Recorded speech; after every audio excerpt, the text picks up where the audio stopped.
I will close Guantanamo. I will restore habeas corpus. Guantanamo, that's easy. Close down Guantanamo, restore habeas corpus. We're going to lead by shutting down Guantanamo and restoring habeas corpus. I intend to close Guantanamo, and I will follow through on that. Guantanamo will be closed. That flag represents rule of law and due process, and that's why we're going to close Guantanamo and restore habeas corpus. I will promise you this, that if we have not gotten our troops out by the time I am president, it is the first thing I will do. I will get our troops home. We will bring an end to this war. You can take that to the bank.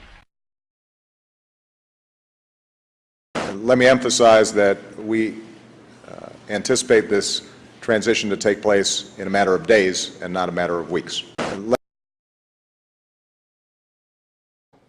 I am less interested in passing out blame than I am in learning from and correcting these mistakes to make us safer. For ultimately, the buck stops with me.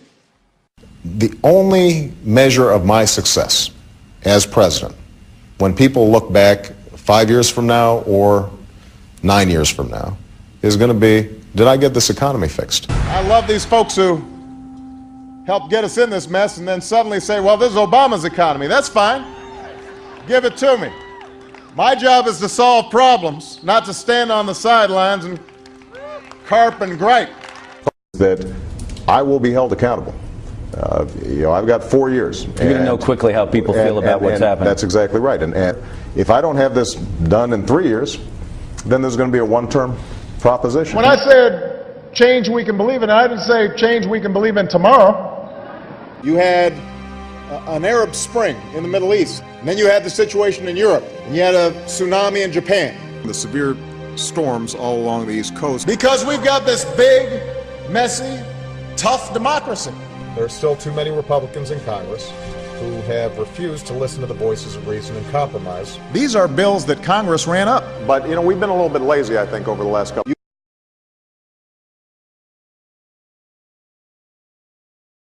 And one of the things I think the next president has to do is to stop fanning people's fears.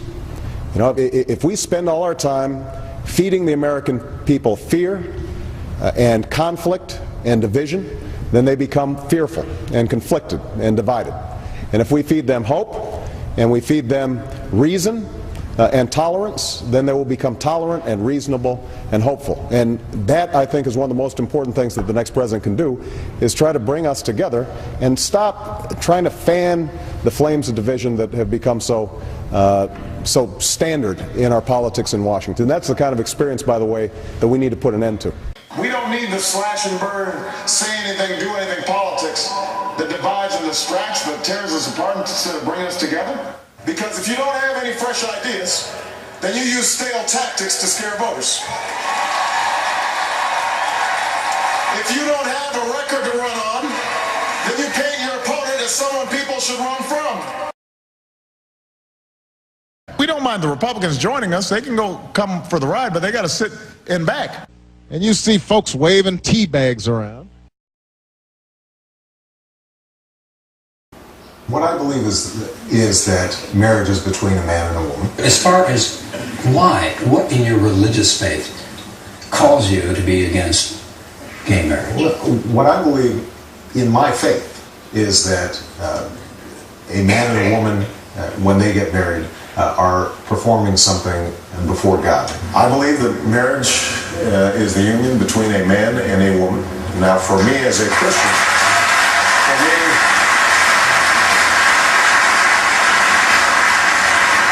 as a Christian, it's also a sacred union. God's in the mix. I think same-sex couples should be able to get married.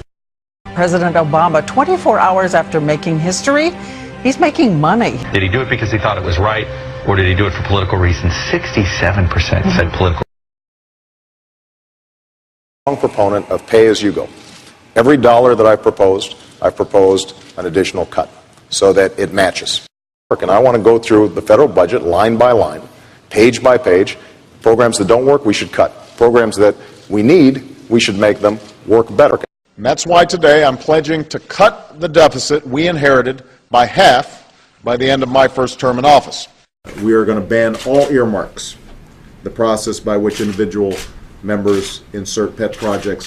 By ending no-bid contracts, by eliminating wasteful spending, we can save billions of dollars by cutting private contractors and improving management and oversight of hundreds of billions of dollars that our government spends on contracts. And I'll finally end the abuse of no-bid contracts once and for all. The days of sweetheart deals for Halliburton will be over when I'm in the White House. We'll finally end the abuse of no-bid contracts once and for all. The days of sweetheart deals for Halliburton and the like will be over when I'm in the White House. The way Bush has done it over the last 8 years is to take out a credit card from the Bank of China in the name of our children, driving up our national debt from $5 trillion for the first 42 presidents. Number 43 added $4 trillion by his lonesome, so that we now have over $9 trillion of debt that we are going to have to pay back. $30,000 for every man, woman, and child. That's irresponsible. It's unpatriotic. I am absolutely confident that we can choose our own economic destiny. We can choose another 4 years with the same reckless fiscal policies that George Bush has implemented, taking our national debt from $5 trillion to over $9 trillion in the span of 8 years, mortgaging our children's future on a mountain of debt, or we can restore some fiscal responsibility in Washington. We can, yes we can. I mean, the debt ceiling, that's a formality. Historically, this has not even been an issue. It's an unpleasant vote, but it's been a routine vote that Congress does periodically. The truth is that compared to other countries around the world, our deficit problems are completely manageable. And I could not get Republicans to go ahead and say, you're right, we're going to put country ahead of party. The last thing we should do is raise taxes on the middle class. You will not see your taxes increase one single dime. You will not see your taxes increased a single dime. I repeat, not one single dime. Under this mandate, the government is forcing people to spend money, fining you if you don't. How is that not a tax? Because when I'm president, meetings where laws are written will be more open to the public, no more secrecy. That's a commitment I make to you as president. I'll make our government open and transparent so that anyone can ensure that our business is the people's business. But these negotiations will be on C-SPAN. And so the public will be part of the conversation. We're going to do all these negotiations on C-SPAN. So the American people will be able to watch these negotiations. You know, I respect the fact that Senator Clinton and President Clinton attempted in '93 to get health care reform passed. But I do think that they did it in the wrong way, because it was behind closed doors and we did not enlist the American people in the process. When there's a bill that ends up on my desk as president, you, the public, will have 5 days to look online and find out what's in it before I sign it, so that you know what your government's doing. Let me say it as simply as I can. Transparency and the rule of law will be the touchstones of this president. Since taking office, this has been the administration that's prosecuted more whistleblowers in 2 years than in the preceding 40 years. That meets with lobbyists across the street from the White House so they don't have to disclose they're meeting with lobbyists, and, this is true, censored nearly 200 pages of internal emails about their efforts to make government more transparent. That means no more illegal wiretapping of American citizens. No more national security letters to spy on citizens who are not suspected of a crime. No more tracking citizens who do nothing more than protest a misguided war. No more ignoring the law when it is inconvenient. When Congress offers you a bill, do you promise not to use presidential signage to get your way? Yes. I believe in the Constitution and I will obey the Constitution of the United States. We're not going to use signing statements as a way of doing an end run around Congress. All right?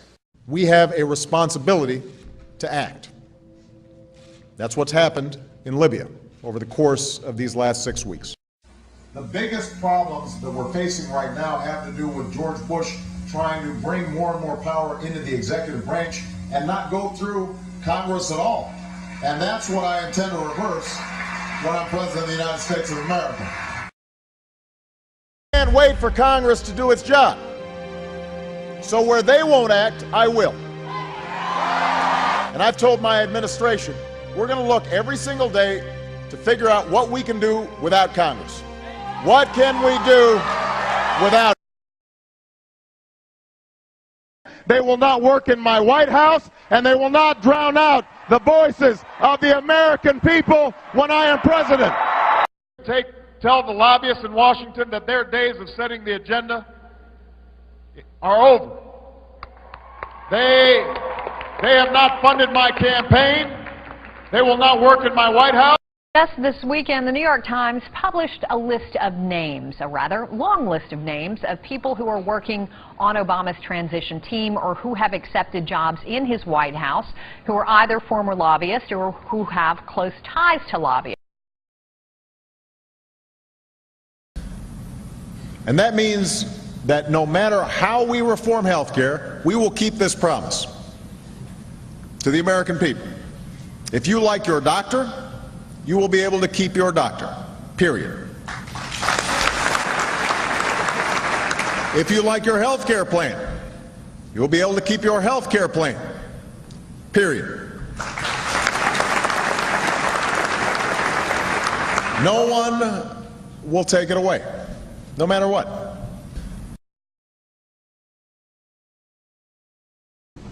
Under my plan of a cap and trade system, electricity rates would necessarily skyrocket. I think it is important for us to send some price signals to change behavior. Americans like to drive their big SUVs. They like to leave all the lights on in their house. We're going to have to change our habits. If we want to do something serious about that, it's not going to be painless. We cannot continue to rely only on our military in order to achieve the national security objectives that we've set. We've got to have a civilian national security force that's just as powerful, just as strong, just as well funded. We can't drive our SUVs and, eat as much as we want and keep our homes on, 72 degrees at all times, and whether we're living in a desert or we're living in the tundra, and then just expect that every other country is going to say, okay, you guys go ahead and keep on using 25% of the world's energy, even though you only account for 3% of the population, and we'll be fine. Don't worry about us. That's not leadership. We are 5 days away from fundamentally transforming the United States of America. Oh, Savior, that star-spangled banner, high and better, shall ever wave over the land. Let out the